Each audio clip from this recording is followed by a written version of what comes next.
I thought I knew what loneliness felt like.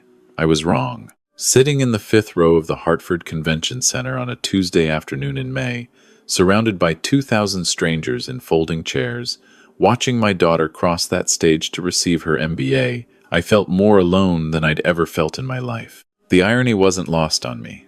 This was supposed to be our moment, our victory. 23 years of sacrifice, of choosing her needs over mine, of building a life around making sure she had every opportunity I never did.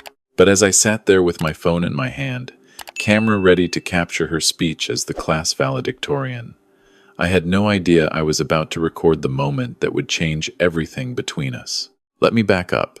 My name is Richard, and I'm 62 years old. I've been a machinist for 40 years at the same manufacturing plant in Connecticut. Not glamorous work, but honest. It paid the bills. Most importantly, it paid for my daughter Emma's future. Emma came into my life when she was 3 months old. Her mother, my younger sister Claire, died from complications after an emergency C-section. The father was never in the picture, didn't even show up to the funeral. My wife Lisa and I had been married for 8 years by then. We'd tried for children, gone through the tests, the treatments, the hope and disappointment. Nothing worked. When Claire died, there was no question about what we'd do. Emma was family. She was ours. Those first few years were hard but beautiful. Lisa was a receptionist at a dental office, and we were making it work in our small 3-bedroom house in West Hartford. Emma was everything to us. Her first steps were in our kitchen. Her first word was "Dada," looking right at me. We were building something real. Then, when Emma was 7, Lisa was diagnosed with stage 4 ovarian cancer. She fought for 11 months. I watched the strongest woman I'd ever known waste away to nothing, and there wasn't a damn thing I could do about it. She died 3 days after Emma's 8th birthday. Emma wore her party dress to the funeral. After that, it was just the two of us. Me and this little girl with Claire's eyes and Lisa's smile, trying to figure out how to keep going. I was 39 years old, suddenly a single parent, working 50-hour weeks and coming home to help with homework I barely understood. But we managed. We had routines. Saturday morning pancakes. Sunday evening board games. Every night, I'd sit on the edge of her bed, and we'd talk about her day until she fell asleep. The money was tight, always tight. I picked up overtime whenever I could. Skipped the union fishing trips. Stopped going out with the guys after work. Every extra dollar went into a savings account I'd opened in Emma's name the day we brought her home. I called it her future fund. College fund didn't seem like enough of a description for what I was trying to build for her. When Emma was 14, she came home from school talking about a girl in her class whose dad was a lawyer, whose family had just gotten back from Paris. "Dad," she asked me that night, "why don't we ever go on vacations like that?"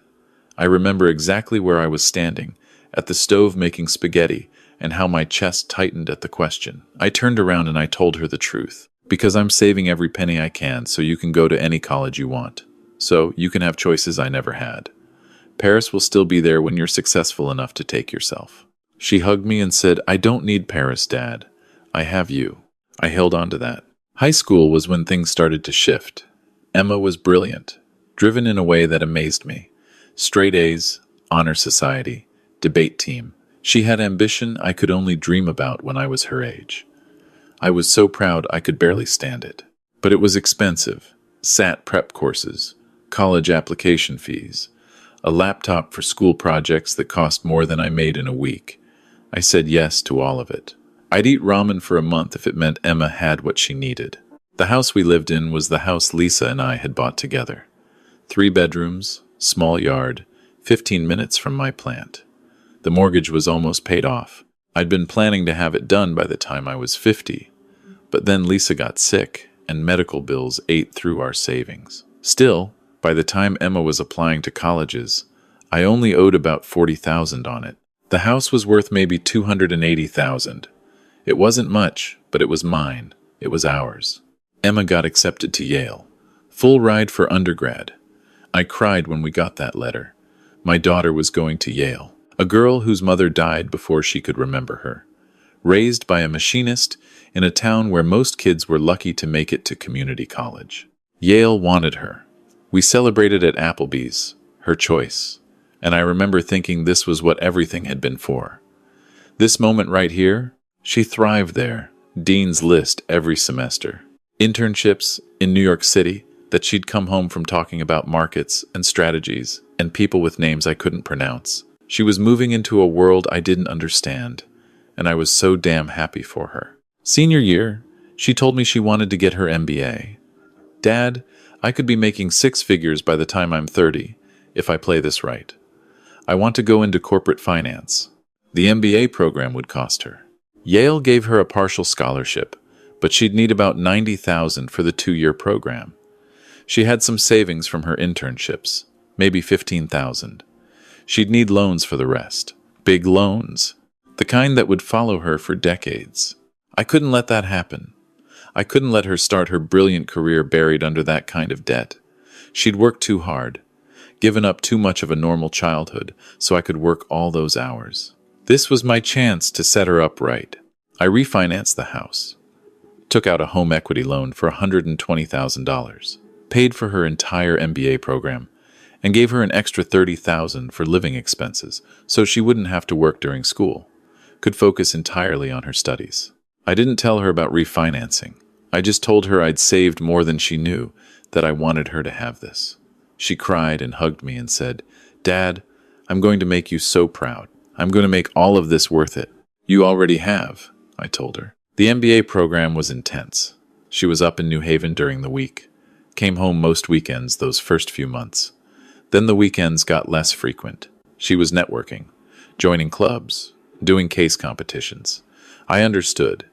This was her time. I was eating dinner alone most nights, TV dinners on the couch, working extra shifts to cover the new mortgage payments. The house suddenly felt very big and very empty. In her second year, she did an internship at a hedge fund in Manhattan. Met a guy there, Tyler, another MBA student from Columbia. He came from money, real money. His father owned some kind of financial consulting firm. Emma brought him home for dinner once. He was polite enough, but I could see the way his eyes moved around our modest living room, taking in my worn recliner, the dated TV, the framed photos on the wall of Emma's childhood. He didn't say anything, but I felt small in my own house. Emma started spending more time in the city after that. I'd call and she'd be busy, studying, networking, dinner with Tyler's family. I told myself this was good. She was building her future. This was what I wanted for her.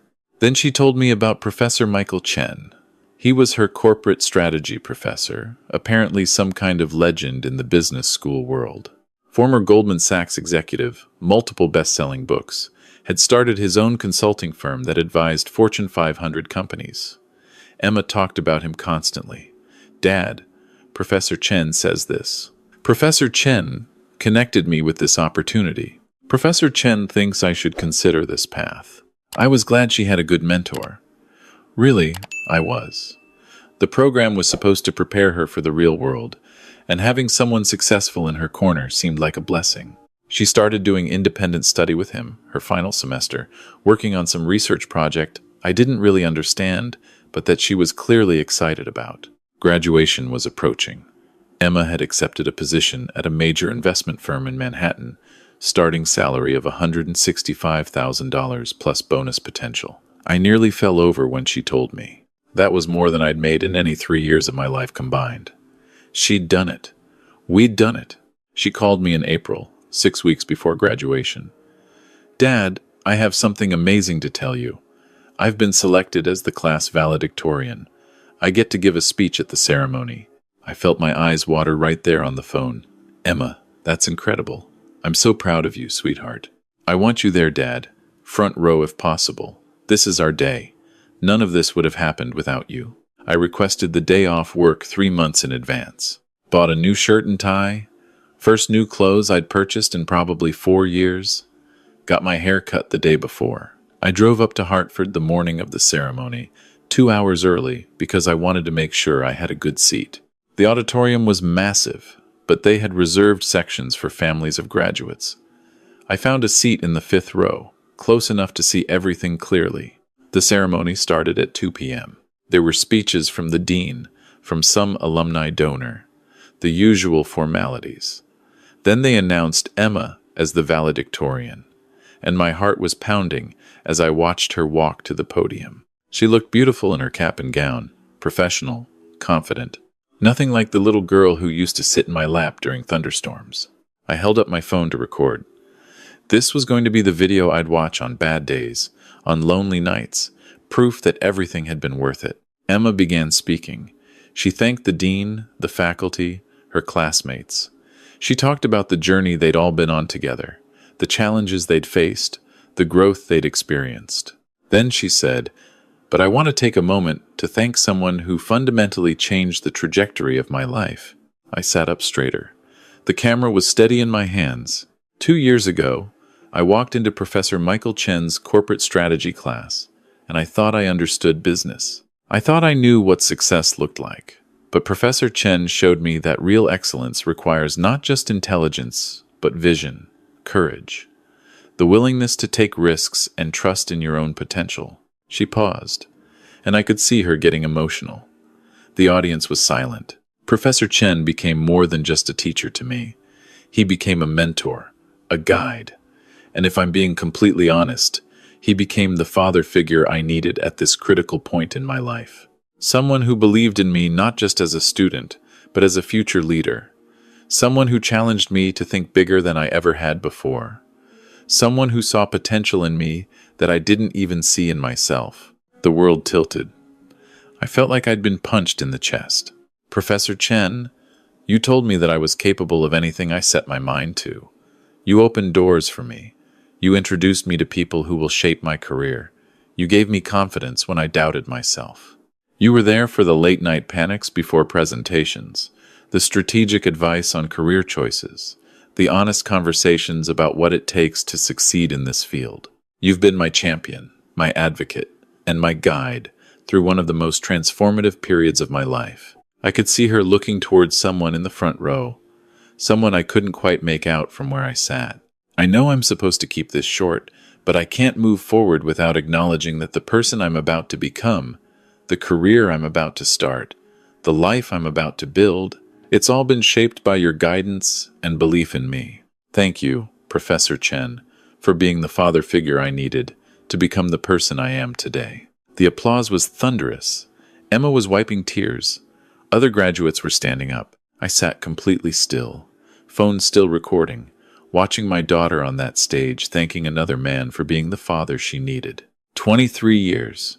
23 years I'd raised her, fed her, sat up with her when she was sick, helped her with homework. I had to teach myself first. Worked double shifts so she could have new school clothes, refinanced my house so she could be debt-free. Given up every personal dream, every comfort, every possible future for myself so she could have this moment. And I wasn't mentioned once. Not once. She talked about the sacrifices she'd made, the late nights studying, the social life she'd given up.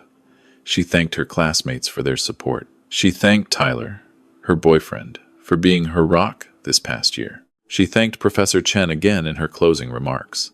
My name never came up. I might as well have not existed. The ceremony continued, but I didn't see any of it. I was somewhere else entirely, my mind replaying every sacrifice, every choice, every moment I'd put her first. The morning I'd gone to work with the flu because I couldn't afford to lose the pay. The Christmases I'd asked for nothing, so she could have everything on her list.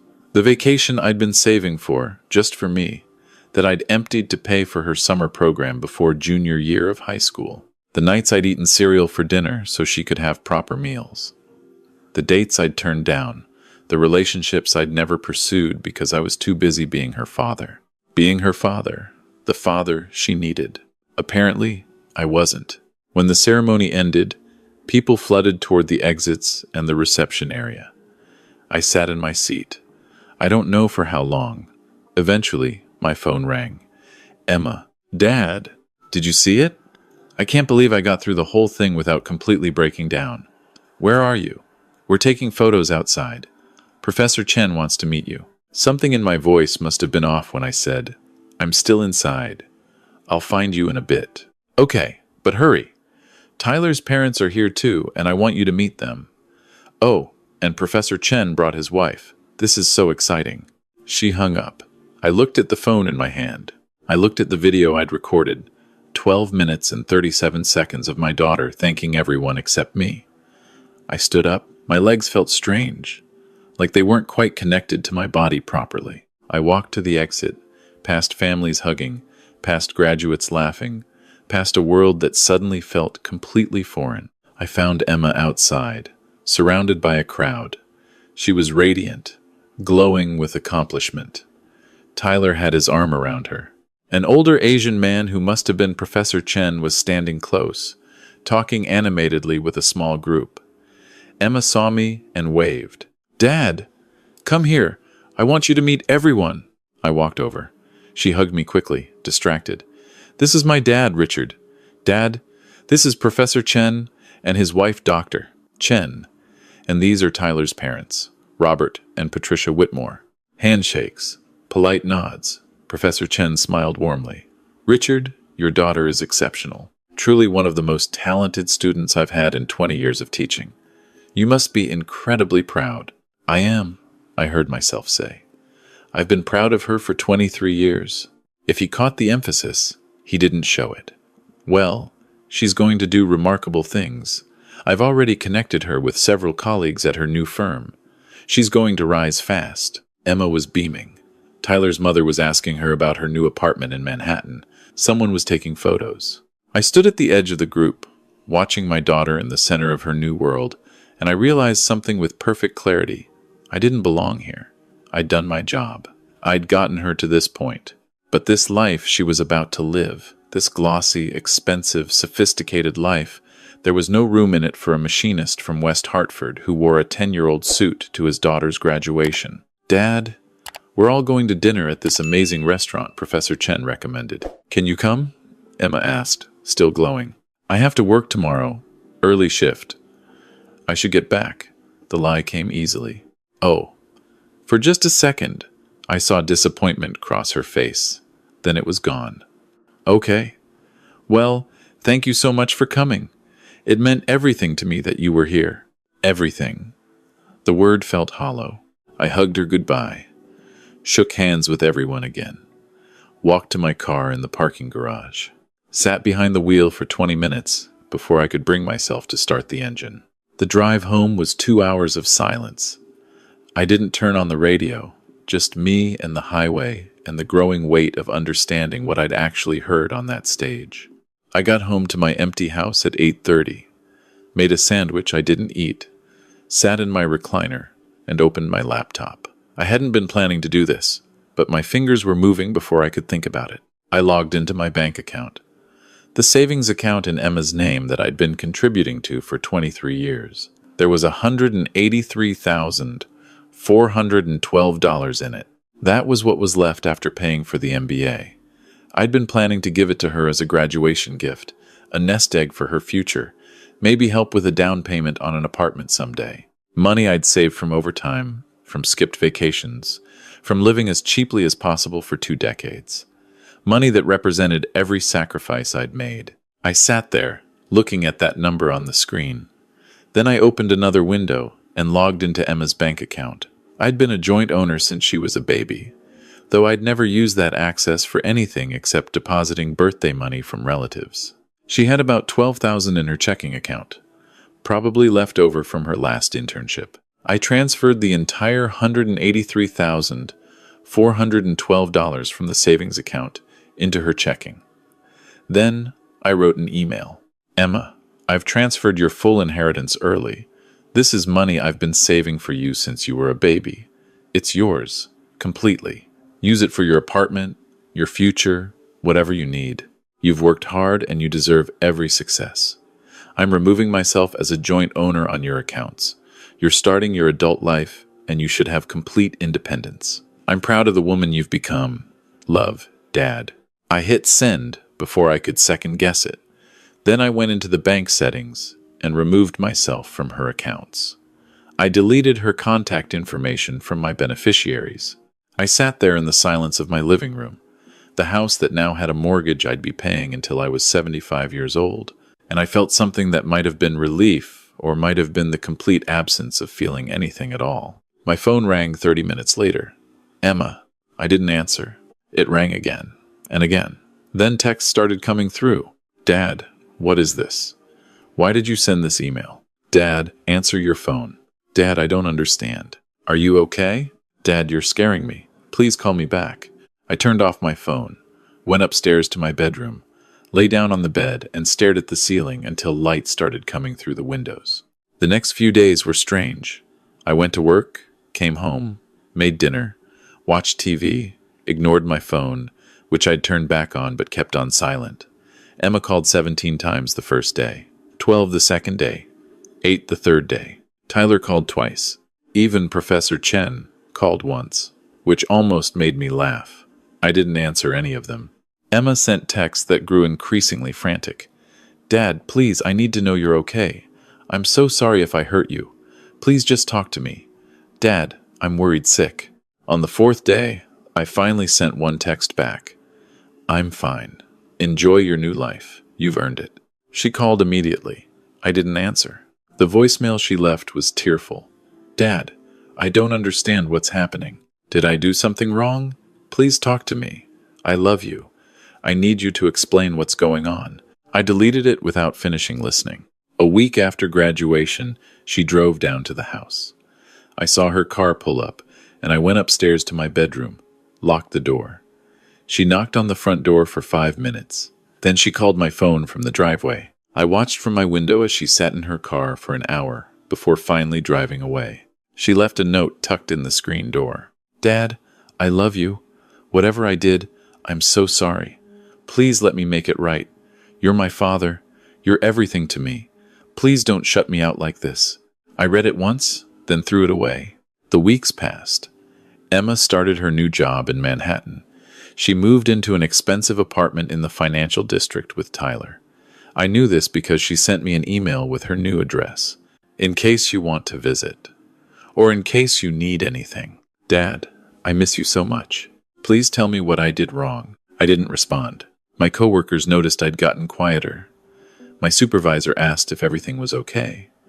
I told him I was fine, just getting older, more tired. They threw me a small party when I hit my 40-year anniversary at the plant in July. Cake in the break room, handshakes, a plaque with my name on it.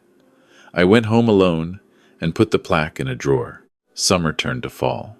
Emma's texts came less frequently, maybe twice a week instead of daily.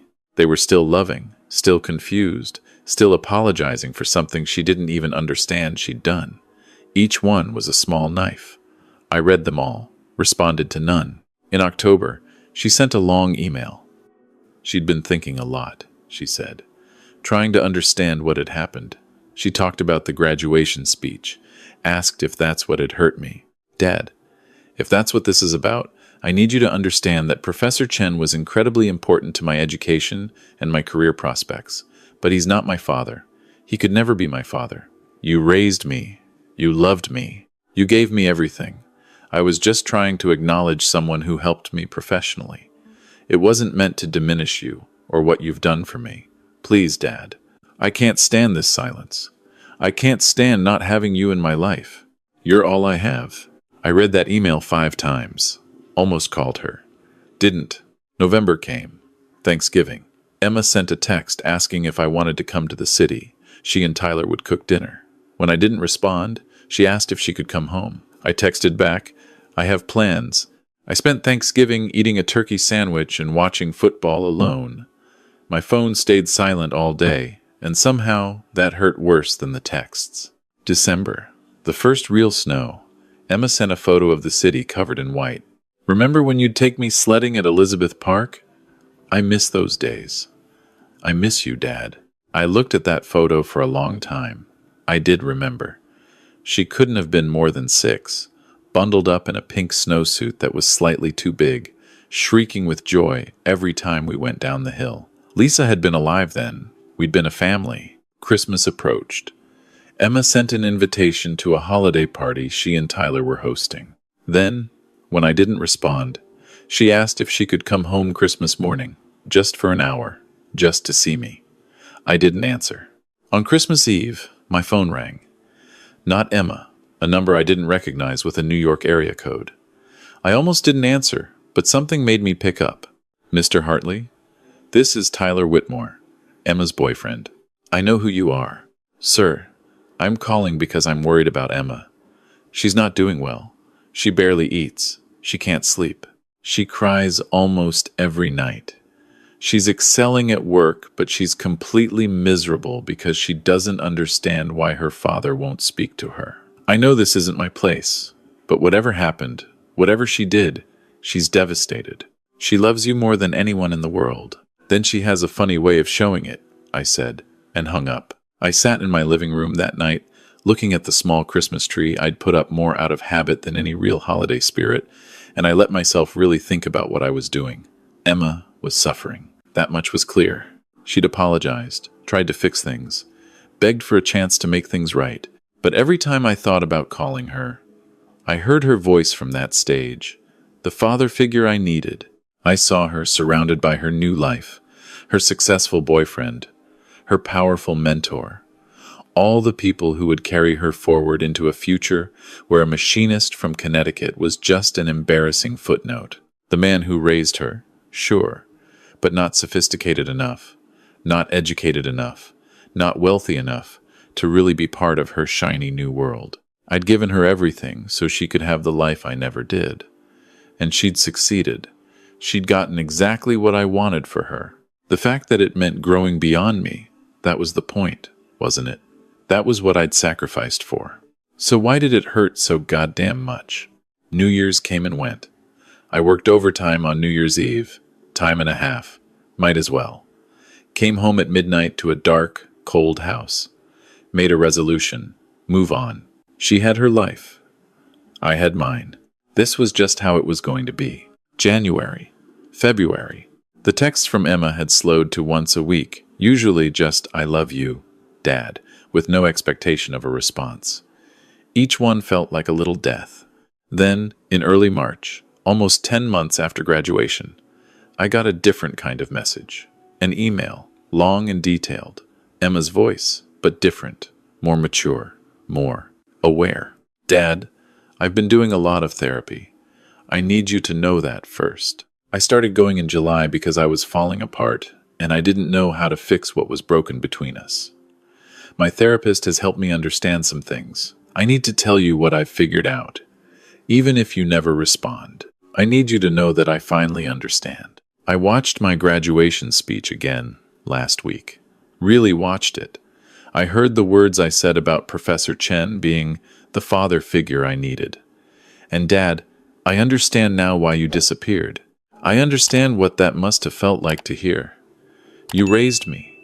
You sacrificed everything for me. You were my father in every way that mattered, and I stood on that stage and thanked someone else for filling that role. I was so stupid, so thoughtlessly cruel. I was caught up in the excitement of my success, in impressing my new world, in showing everyone how sophisticated and connected I'd become. Professor Chen was important to my career, yes, but calling him a father figure when my real father was sitting in that audience? Dad, I can't imagine how that felt. Actually, that's not true. I can imagine it now. It must have felt like 23 years of love meant nothing. Like I was ashamed of you. I'm not ashamed of you. I've never been ashamed of you. You're the strongest, most selfless person I've ever known. Every success I have is because you gave me a foundation of security and love. Professor Chen gave me career advice. You gave me life itself, twice. Once when you took me in after Mom died, and again every single day you chose to put my needs ahead of your own. I know about the house, Dad. I know you refinanced it to pay for my MBA. Tyler's father is in real estate and finance, and when I told him about how you'd paid for my school, he did some digging. He showed me the public records. You had almost paid off the house when I started grad school. Now you have a mortgage that won't be paid off until you're 75 years old. You gave me your retirement security so I could be debt-free. And I never even thanked you. Not in my speech. Not publicly. I thanked a man who gave me business advice, while my father gave me his entire future. Dad, I transferred the $183,000 back to your savings account. I don't want it. Or rather, I want you to have the security you deserve. I've been saving aggressively since I started work. I can build my own nest egg. You shouldn't be working until you're 75 because of me. But more than the money, I want my father back. I want to hear your voice. I want to have dinner with you. I want to tell you about my days and hear about yours. I want to introduce you to people as my dad and have them know that you're the reason I am who I am. I want to spend holidays with you. I want to make up for the worst mistake of my life. I don't expect you to forgive me right away. I don't even know if you'll read this, but I needed you to know that I understand now. I see what I did, and I'm so sorry. I love you. You're my dad. You're the only father I've ever needed or wanted, and I was a fool to make you think otherwise, even for a second. If you're willing to talk, I'll be at West Hartford Center, at the coffee shop near the old bookstore, every Saturday at 10 a.m. I'll be there this week and every week after, as long as it takes. I'll wait for you, Dad. Just like you waited for me all those years when I was growing up. Just like you always waited up until I got home safe. I'll wait as long as it takes. Love, Emma. I read that email, sitting at my kitchen table, on a Wednesday morning before work. Then I read it again, and again. I could hear her voice in every word. Could see her sitting at her expensive desk in her Manhattan apartment, trying to find the words to reach me across the canyon I'd put between us. I thought about the house, the mortgage, the decades of payments ahead of me.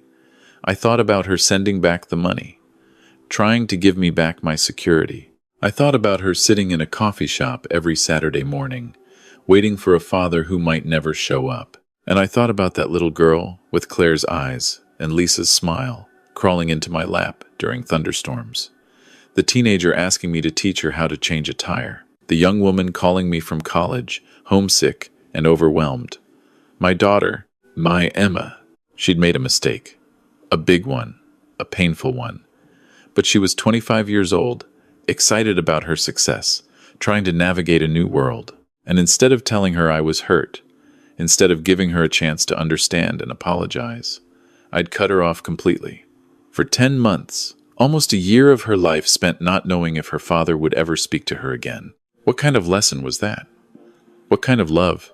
Saturday morning, I woke up at 7, showered, put on clean jeans and the flannel shirt Emma had given me for Christmas 3 years ago. Drove to West Hartford Center. The coffee shop was one we'd been to together years ago, back when she was in high school. Small place, wooden tables, good coffee. I parked across the street at 9:45 and sat in my car, watching the entrance. At 9:50, a familiar figure walked up to the door. Emma, carrying a large tote bag, wearing jeans and a Yale sweatshirt. She looked thinner than I remembered, older. There were shadows under her eyes I could see even from across the street. She went inside. I stayed in my car, watched through the window as she ordered coffee, then sat at a table facing the door. She pulled out a book but didn't open it, just sat there, watching the door, waiting. 10 o'clock came and went. She kept waiting. 10:15, 10:30, she ordered another coffee. At 10:45, I finally got out of the car. My hands were shaking as I walked across the street. I opened the door to the coffee shop, and the bell above it chimed. Emma's head snapped up. For a moment, we just looked at each other. Her eyes filled with tears immediately. She stood up slowly, like she couldn't quite believe I was real. "Dad?" I nodded. Couldn't quite speak yet. She took a tentative step toward me, then another. Then she was moving fast, and then she was hugging me, holding on like she was afraid I'd disappear. She was crying, shaking, saying, "I'm sorry. I'm so sorry, Dad. I'm so sorry," over and over. I wrapped my arms around her. My daughter, my Emma. "I know, sweetheart, I know." We stood there in the doorway of that coffee shop for a long time, both of us crying, both of us holding on. Other customers moved around us. Someone held the door open. Neither of us cared. Finally, we sat down at her table. She couldn't stop looking at me, like I might vanish if she looked away. "I didn't think you'd come. I've been here every Saturday, and I thought maybe today wouldn't be the day either. But I was going to keep coming. I was going to come every week for as long as it took." "I got your email on Wednesday," I said. "It took me a few days to work up the courage. Did you get the money? I transferred it back to your account." "Emma, that's your money. I saved it for you. No, Dad. You saved it by sacrificing your retirement. I'm not taking your future. I have a good job. I can save my own money. Please, let me do this one thing to start making this right. I looked at this young woman across from me, so desperate to fix what she'd broken, and I thought about the last 10 months, the silence, the loneliness, the stubborn pride that had kept me from reaching out even when I wanted to. Emma, I need to say something. What you said in your speech, it hurt me. Hurt me worse than I knew how to handle. But the way I dealt with it, disappearing like that, punishing you with silence for 10 months, that was wrong. You made a mistake. I made one too. Dad, no. What I did. Let me finish. You're 25 years old. You were excited and overwhelmed and trying to acknowledge someone who'd helped you. You didn't think about how it would sound because you're young and you were caught up in the moment. That's understandable. But I'm 62 years old, and I should have known better than to handle it the way I did. I should have talked to you, told you I was hurt, given you a chance to understand and apologize. Instead, I cut you off completely, made you suffer for months because I was too proud and too hurt to have a conversation. Emma was crying again. I would have given anything for that conversation. Anything, Dad. I've been dying without you in my life. I know. And I'm sorry. I'm sorry I made you wait. I'm sorry I made you hurt like that. We talked for 3 hours in that coffee shop. She told me about her job, her apartment, her life in the city. I told her about work, about the house, about the long, lonely months. She asked about getting together regularly, maybe dinner once a week. I said yes. She asked if I'd come visit her in Manhattan. I said I'd try. Dad, there's something else I need to tell you, she said, as we were getting ready to leave. Tyler and I broke up, back in January. I'm sorry, Emma. I'm not. He was. He was part of that world I was trying so hard to fit into. The world where I thought success meant leaving behind where I came from. But I don't want that anymore. I don't want to be the person who forgets where she came from or who got her there. Tyler didn't understand that. He thought I was being dramatic about losing you, so I ended it. You didn't have to do that. Yes, I did. Dad, I spent 10 months learning what matters. You matter. Us. Our relationship. Our history. That matters more than anything else. More than any job or boyfriend or impressive life in the city. I don't want to lose you ever again. We stood in the parking lot, neither of us wanting to leave, both of us afraid this might not be real. Can I hug you again? Emma asked. I opened my arms and she stepped into them. My daughter. Home. I love you, Dad. I love you so much. I love you too, Emma. Always have.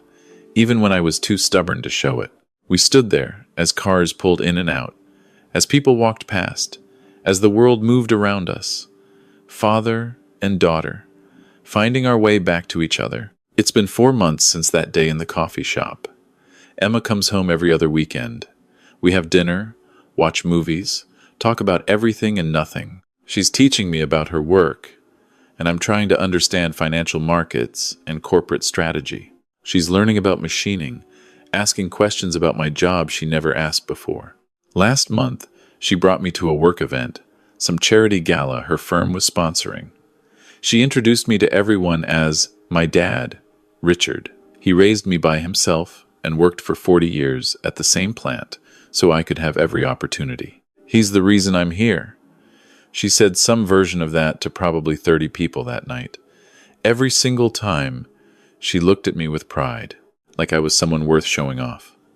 Like she was honored I was there. I got my old flannel shirt framed, the one she gave me for Christmas, and hung it in my house. Not because of the shirt itself, but because of what it represents. The years before everything got complicated, the simpler time when it was just us against the world. Emma kept the money I gave her, but she set up a monthly transfer that helps pay my mortgage. We argued about it, but she was firm. Dad, you gave me my entire life. Let me give you back a little bit of security, please. I let her. Last week, we were having dinner at my house, spaghetti like old times, and Emma looked across the table at me and said, Dad, I was thinking, for my next big work event, there's going to be a speech component. Would you help me write it? I want to make sure I get it right this time. What's the event? I'm being promoted to vice president, youngest in the firm's history. There's going to be a ceremony, and they've asked me to say a few words about my journey and who helped me get here.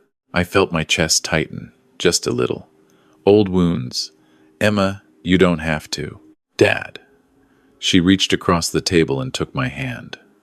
I know exactly what I'm going to say. I just want your help making sure I say it right. Because this time, I'm going to talk about the man who gave up everything so I could have anything. The man who taught me what real sacrifice looks like. The man who showed me that love isn't about grand gestures or impressive credentials. It's about showing up every single day, no matter how hard it gets. She paused, squeezed my hand. I'm going to talk about my father, my real father, the only one I've ever needed or will ever need. I just want to make sure I do it justice this time. I couldn't speak, just held her hand and nodded. And Dad, I want you in the front row, where you should have been the first time. So in 3 weeks, I'll put on my new suit, the one Emma insisted on buying me, and I'll drive into Manhattan. I'll sit in the front row and watch my daughter accept her promotion. And I'll hear her tell the story of the machinist from Connecticut who raised her by himself, who sacrificed his home and his future so she could have hers, who loved her enough to let her go and brave enough to let her come back. I'll hear her tell our story, the right way this time. And maybe, finally, I'll believe what she's been trying to tell me for months now, that I was never wrong, that I was always enough, that I've always been exactly the father she needed. I was wrong about a lot of things, wrong to think I wasn't enough, wrong to shut her out, wrong to believe that her success meant losing her. But I was right about one thing. I love that kid. Always have, always will. And that, in the end, is all that really matters.